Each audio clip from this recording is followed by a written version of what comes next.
ele confere aos prefeitos e governadores o direito de poder estabelecer as melhores normas mais seguras para evitar o contágio, incluindo a suspensão de celebrações com presença do povo, se julgarem isso. Então essas medidas não são uma medida contra a religião, são uma medida a favor da vida. E toda religião que está a favor da vida deve acolher bem tudo isso. É verdade, Brenda, que a celebração religiosa ela tem um rito. Então não é a mesma coisa eu rezar em casa do que eu rezar no templo. Tem diferença, porque a presença, o contato, o rito, né? No caso da Igreja Católica tem toda a questão do sacramento da Eucaristia, tem tudo isso. Nós sabemos disso. Mas o que está suspenso é uma celebração com participação do povo. Mas as celebrações estão acontecendo e elas são transmitidas. E ainda que a pessoa não possa estar presencialmente, ela não deixa de se alimentar do pão da palavra, da reflexão, o que é também muito consolador. E o que eu tenho dito sempre é assim: primeiro, é preciso compreender que isso é por um tempo. Não vai ser a vida toda assim. Esse é o primeiro ponto. Nós é que somos muito imediatistas e queremos que seja tudo muito rápido, né? Segundo, nós temos outras formas de nos alimentar nesse tempo de excepcionalidade. Isso é que é importante entender, que é uma excepcionalidade, não é normal ser assim sempre, né? Terceiro, no caso da Igreja Católica, eu digo sempre aqui, né, é uma maneira também de nós nos mostrarmos solidários com aquelas comunidades que não têm a presença da Eucaristia todo domingo, todo fim de semana. Eu estive na Amazônia e há comunidades na Amazônia que tem o padre uma vez por ano ou 2 vezes por ano. E nem por isso eles deixam de celebrar a fé, né? Então, existem vários aspectos que a gente pode colocar aí. Então, primeiro, eu respeito quem pensa diferente, mas eu entendo que o caminho é esse, é de prudência. E Dom Ayrton, ao emitir na nossa diocese esse decreto orientando que todas as paróquias que estiverem em municípios classificados na onda roxa devem suspender as celebrações com o povo, que é uma medida prudencial de quem pensa na vida, de quem busca defender a vida. E aquele que é de fato discípulo de Jesus, vive muito aquilo que Jesus diz em São João 10,10. Eu vim para que tenham vida e a tenham em abundância. Então, todo sacrifício em favor da vida ainda é pequeno. É um compromisso de todos nós. Padre, aí o senhor falou que nos bastidores comigo que gosta muito do rádio, né? Que o rádio chega muito rápido nos lugares e sem muita empecilhos. E eu vejo, assim como a Igreja Católica, nós tivemos que nos reinventar e aprender a usar os meios de comunicação e a tecnologia para estar próximo das pessoas. O senhor falou aí que esse rito, o ambiente, né, o contato com as pessoas faz uma diferença aqui na Igreja Católica. Mas quem está em casa com o seu radinho, quem está em casa no seu celular, pegando as transmissões que vocês fazem daqui, tem alguma maneira especial dela receber a bênção? Ou só naquele momento que ela está com o pensamento ali com vocês, ela já está recebendo essas bênçãos, benesses de uma boa celebração? É claro, Brenda, antes até a Igreja Católica, nós trabalhamos muito com outro conceito de igreja, que é a chamada igreja doméstica. Então, às vezes, algumas pessoas dizem assim: Padre, mas eu tenho muita dificuldade de acompanhar a celebração no celular, que é muito pequeno, ou eu não tenho aquela televisão grande que cabe ali, etc. e tal. E mesmo quando eu tenho dificuldade, eu falo: não há problema, eu também teria dificuldade, todos teriam. O que a igreja pede é que você constitua a sua família como uma igreja doméstica. Reúna a sua família e reze. E a igreja oferece também muitos subsídios para isso.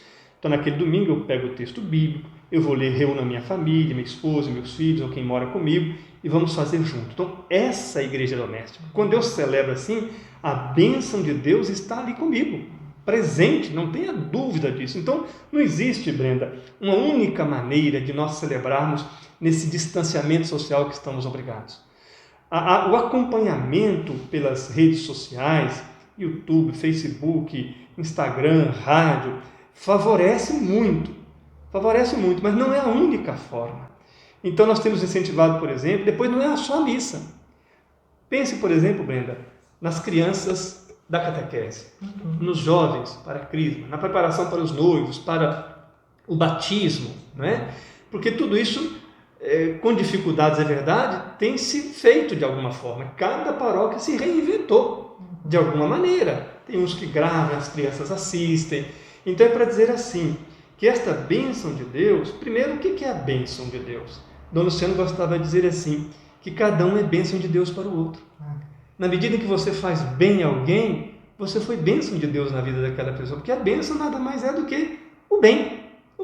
Então, quando você faz bem um ao outro, a bênção de Deus está ali. Então, veja, quando uma família está ali, o esposo mais presente, me ajuda mais, isso é bênção para a família e vice-versa, os filhos e assim por diante. Então, a bênção, ela é materializada também na forma de nos relacionarmos uns com os outros, de tratarmos melhor uns aos outros.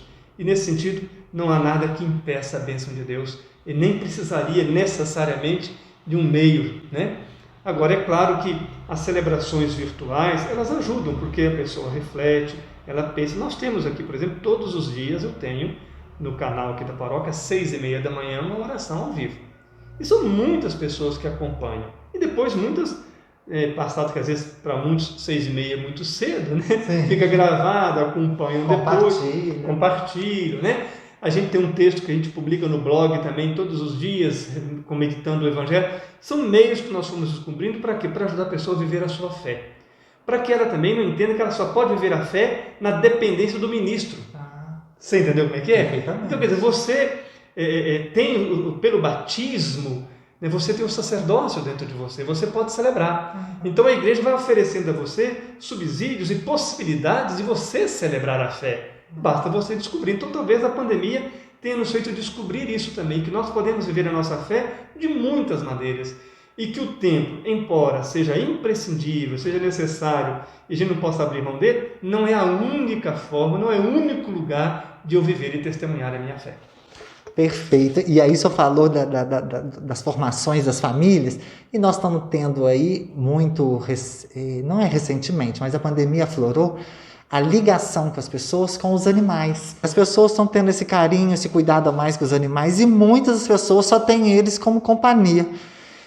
E o nosso querido São Francisco nos deixou um legado muito grande disso, desse contato, dessa relação com os animais, que também a criação de Deus precisa do respeito. Ainda há essa preconização na igreja? Claro, e depois isso foi muito reforçado, Brenda, com essa encíclica do Papa, Laudato Si, em que ele conclama todas as nações, todos os povos, a um voltar-se para o cuidado com a casa comum, que é a Mãe Terra.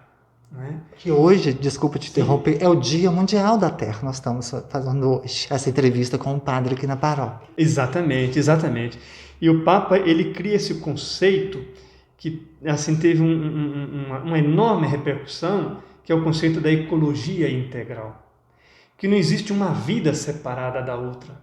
Nós todos dependemos uns dos outros. Não existe a vida humana e a vida animal, a vida da terra. A vida é uma só, há uma integração. Então, uns cuidam uns dos outros. E nesse sentido, então, o Papa Francisco tem nos ajudado muito a compreender a ecologia humana como sendo também essa ecologia integral. O ser humano, ele foi colocado na Terra não para dominar no sentido de se impor, mas no sentido de cuidar. Então, há um convite a uma releitura da criação nessa perspectiva, não tanto nessa antropologia em que o ser humano é colocado no centro para cuidar da vida. Não é para dominar no sentido de que ele foi o Senhor, que ele domina e podendo assim usar da terra exaurindo todos os seus recursos, mas usar com parcimônia, com cuidado, né? Daí grandes preocupações com a questão animal, por exemplo, né? Com a questão, veja, nós temos um grande problema, e aqui na nossa região, é bom dizer isso, Brenda, e aproveito o seu canal para dizer isso, que é o problema da mineração. As comunidades hoje estão impactadas fortemente por causa dessa mineração feita de forma absurda, desrespeitando a família, desrespeitando o meio ambiente, acabando com as nascentes. E aí, quem sofre com isso? Todos os animais.